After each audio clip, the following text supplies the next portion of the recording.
ऐसा लग रहा है कि खाड़ी के देशों में और पश्चिम एशिया में तीसरा विश्व युद्ध हो सकता है।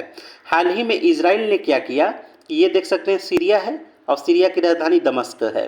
तो इजराइल ने ईरान का जो एम्बेसी है जो दमिश्क में है, और एम्बेसी के ठीक बगल में एक कॉन्सुलेट था, ईरान का कॉन्सुलेट था।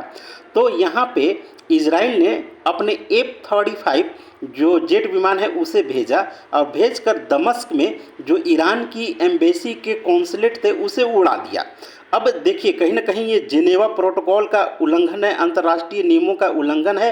कहीं ना कहीं दूतावास को और जो राजदूत होते हैं उन्हें मारा नहीं जाना चाहिए, लेकिन इजराइल ने यहाँ पे ईरान के तीन टॉप कमांडर को मार डाला है। अब ये देखिए कि ये जो तीन कमांडर दमिश्क में मारे गए हैं, ईरान में एक हुआ करता था अल सुलेमानी, जो उनका सेनाध्यक्ष था। तो उसका दाहिना हाथ माने जाने वाले ब्रिगेडियर जनरल जाहिदी, जो 63 वर्ष का था, वो यहाँ पे मारा गया है। ये जो जाहिदी है 2008 से लेकर 16 तक लेबनान जस्ट इसके बगल में ही एक देश है, ये जो 40 नंबर देख रहे हैं, तो लेबनान और सीरिया का प्रभारी था। और अब कहीं न कहीं ईरान यहाँ इस क्षेत्र में प्रॉक्सी, इसके ढेर सारे प्रॉक्सी हैं, सीरिया में है, जैसे लेबनान में हिजबुल्ला है, यहाँ पे देखिए यमन में हुती हैं। तो कहीं ना कहीं इन प्रॉक्सी को मदद करेगा, और आने वाले समय में ईरान और इजराइल में युद्ध हो सकता है, संभावना है।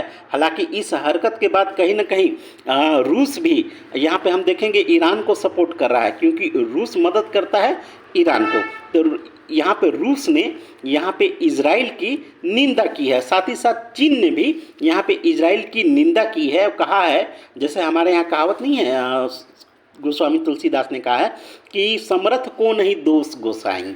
तो इजराइल समर्थ है, संप्रभुता संपन्न है, शक्तिशाली है, तो ये किसी भी देश में घुसकर एम्बेसी भी उड़ा सकता है। इजराइल अपनी सुरक्षा के लिए, एक बात बता दूं, इनकी जो न्यूक्लियर पॉलिसी है ना, अपनी सुरक्षा के लिए एक ही बार ये सब के सब जो देश है ना इधर, एक लाइन से सबको उड़ा देगा। जिस दिन इजराइल को लगा कि हम ख़त्म हो जाएंगे, तो इनकी न्यूक्लियर पॉलिसी है कि एक ही बार सबको, इधर जितने भी हैं सबको एक ही सांस में निपटा देगा। ऐसा इजराइल कर सकता है, हमें सीखने की ज़रूरत है।